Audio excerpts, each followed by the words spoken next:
qaamni nama baay'ee warri duddi keessan akkasuma mormi keessa yookaan lapheen keessan yeroo hunda dhukkubbii isinitti dhaga'amu sababiin isaa maali icciitiin isaa maali yoo jettanii har'a jechuudha suura obboleettii kanaa ilaalaadha. Mucaa hiriyaa kooti kun wanta miidiyaarraa yookaan immoo wanta oduu qarmatti tun taane karaa waatsaappii obboleettii keenya seenaadha. Baay'een keessan beekuu dandeessu. Obboleettii kanarra miidhaa maaliitu irraan ga'e yoo jettanii viidiyoo kana hanga dhumaatti ilaala.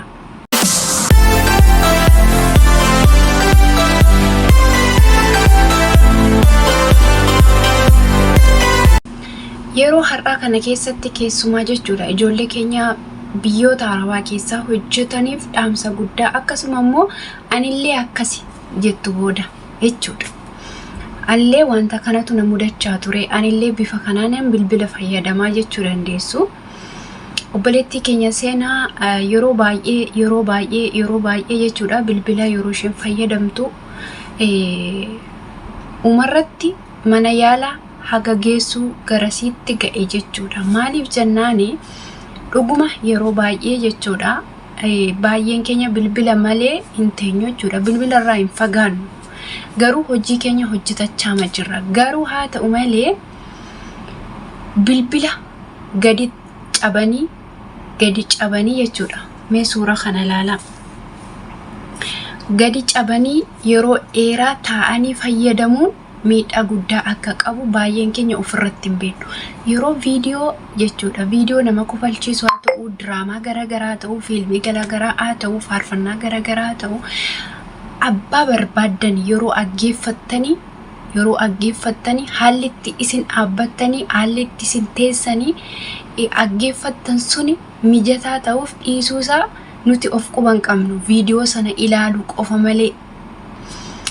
Yeroo baay'een keenya firaashii lafarras haa ta'u akkasuma taa'umsarras haa ta'u akkasuma immoo fayyuma lafa mee haala kanaan suura ilaalame baay'een keenya jechuudha iddoolleen ilaallannu ofumarra teenya laphee gadi cabsine morma gadi buufne yeroo baay'ee jechuudha.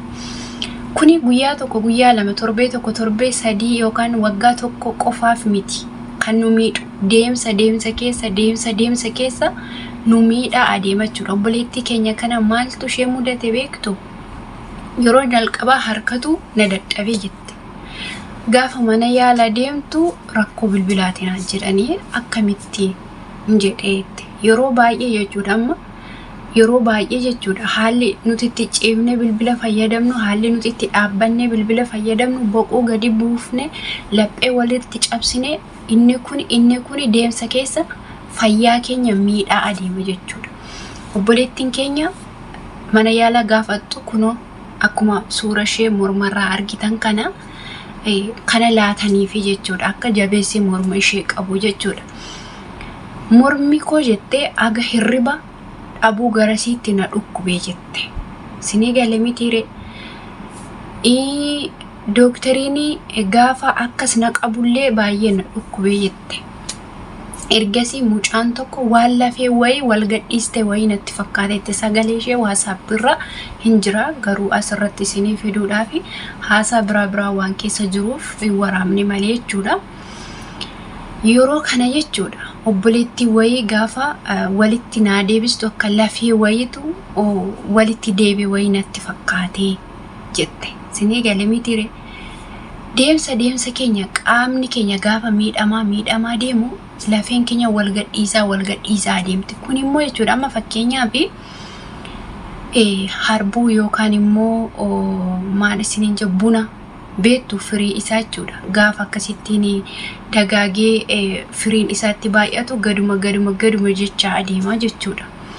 Deemsa keessa waan firiin sun irratti guddataa deemuuf dameen isaa akkas gadi cabaa adeema jechuudha.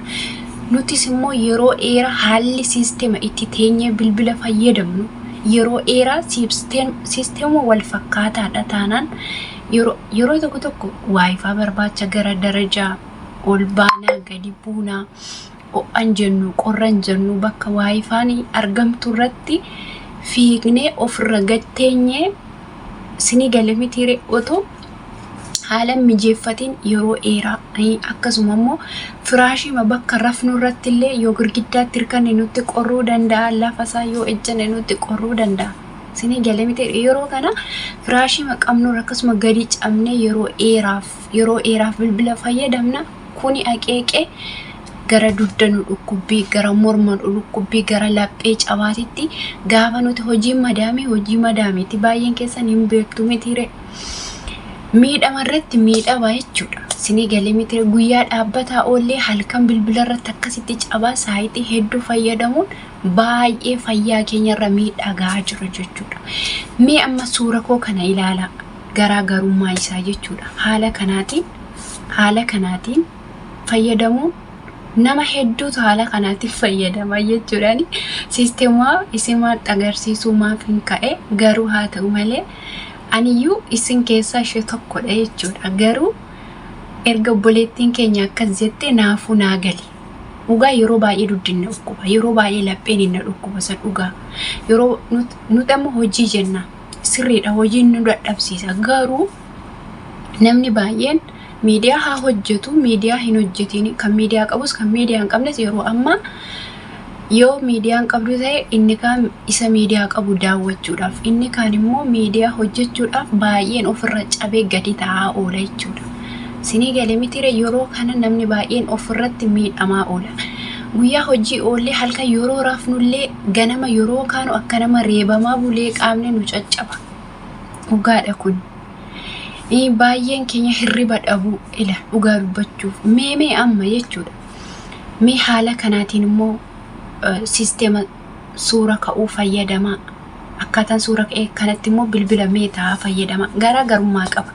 Akkasitti bilbila gadi cabdee fayyadamuu fi harka kee dudduubatti keessa yookaan akkasitti waa hirkattee fayyadamuu garaagarummaa guddaa qaba jechuudha. Sinii galee mitire yookaan immoo kunoo tiraasii yookaan boraatii isa jedhamu san haala kanaatiin jechuudha. Ofirra gadi keewwanne akkasitti dugda keenyallee akkasittiin of qabne fayyadamuu nu barbaachisa. Tokkoffaa yeroo hundumaa gatiitti keenyallee gadi goobessuu danda'a. Sinii galee miti sheeppii istaalii keeyyuu si jalaa balleessa. Maaliif amma fakkeenyaaf namoonni ispoortii hojjetan, namoonni yeroo hundumaa ispoortii hojjetanii qaamni isaanii isa duraarra akka bareeduuf mitire. Sinii galee mitire. Har'a nuti immoo qaama uumamaa kana otoo gadi jennee yeroo hundumaa cabnee teenya tokkoffaa caba laphee, lammaffaa haalli dugda keenyaallee haalli siisteemiin isaa jijjiiramuu danda'a. Dhukkubbii dugdaallee waa hedduun nutti dhaga'ama obboloota koo. Garuu baay'een keenya hojiima jenna malee haala kana ofirratti hin beeknu. Kuni rakkoo nama hedduuti. Rakkoo nama hedduuti jechuudha. Kanaaf yeroo baay'ee jechuudha bilbila yeroo fayyadamtani haala taa'umsa keessanii ilaalladhaa.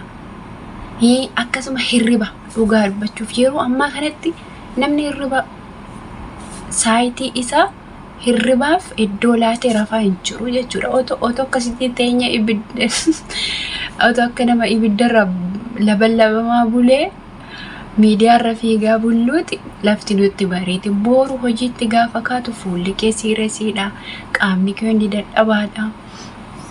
Yoo nyaattes, yoo dhugdes, yoo namni sitti haases of jaallataan taatu, of jaallattuun taatu jechuudha. Kuni sababii maaliiti? Sammuun boqonnaa barbaaddi jechuudha. Kanaaf saayitii 5 yoo hirribaaf nu laatame xirate keessa saayitii 2, saayitii 3 qofa rafnee ka'uu jira. Ishumayyuu kabanyee seeraan rafuu dhiisu, bilbila haasa'uu jira, bilbila ilaaluu jira, waa hedduu jira jechuudha. Kanaaf yeroo baay'ee mee har'a saayitii 6 bilbiluma kee ofirraa fageessiti mee saayitii 6 rafii ka'i. Boru mee fuula kee jireenya kee ilaali. Fayyuma gammachuun guutamta. Fuulli keellee wal si qixxaatee si bareeda. Mee immoo saayitii 2 yookaan saayitii 1 bicha halkan bilbila ilaalaa bulee mee ganama ka'ee of ilaali. Nama mana baaburaa beektu mitiree daakuu satti daakatan isa keessa bulee bahee fakkaana jechuudha. Hojii yoo nutti baay'ate illee hojii hojjennu illee gammachuu nutiin hin hojjennu. Kuni maal irraa kan ka'e rakkoo hir'ina hirriba dhabuuti. Kanaaf hirriba dhabuu irratti tokkoffaa nagaa keenya miidhaa, qaama keenya, bifa keenya hir'isa. Kanaaf iyyuu yeroo baay'ee wanta nu miidhuuf wanta nu miine ofuma keenya jechuudha. Yeroo mana dhukkubu mana hospitaalaatti fiiguu waaqayyotti iyyuu osoo hin taane ofuma keenya maaltu qaama koo miidhaa jira, maaltu immoo qaama koo faayidaa qaba jennee ofuma keenya of marammaruun nu barbaachisa. Bakka siistem itti baafadhaa. Dhugaa miidiyaan kun otoo nuti kolfitu, otoo nuti viidiyoo akkas haanu nu fudhattee badde.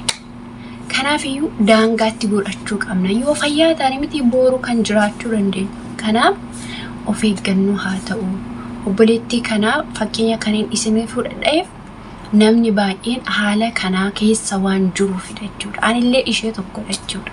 Har'aa booda barumsa naa ta'eera. Isinillee barumsa akka irraa argattan abdiin qaba. Gara fuula duraatti fayyaa keessaniif, qaama keessaniif, jireenya keessaniif waaqa gaditti isin of eeguun barbaachisaa jechuudha. Kanaaf mudannoo yoo qabaattan illee haala kanaatiin illee haala laphee dhukkubbii dugda dhukkubbii irratti illee isa kana irratti illee komentii jalatti nuu kaadha. Dogoggorroo jiraate nu of kolchaa. Viidiyoo kana gadhumaatti daawwachuu keessaniif galatooma. Warri haaraa taatan immoo yaadota akkasii argachuudhaaf subscribe godhaa. Galatooma.